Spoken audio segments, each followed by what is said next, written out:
Poslepiti i telesniti invalidi baraат помали сметки за вода, писмо со барање за целосно или делумно ослободување од надоместокот за потрошена вода веќе е испратено до советниците.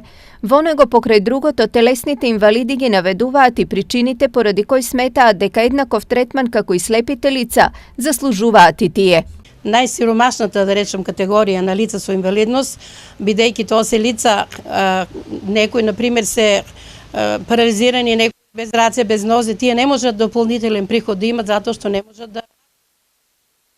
Еден дел, значи, е тие, други дел земаат социјална помош или постојана парична помош, третиот дел земаат инвалидска пензија, која што вообичаено е многу ниска. Барањето на телесните инвалиди треба да биде разгледано на Комисија за социјални работи, пошто крајниот збор треба да го дадат советниците.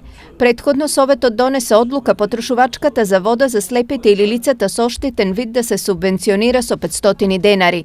Дали истото ќе го добијат и телесните инвалиди ќе треба да одлучат советниците. При одлуката предвид треба да бидат земени материјалната состојба на телесните инвалиди, нивната еднаквост со слепите лица, но и финансиската состојба на Штипски ИСАР.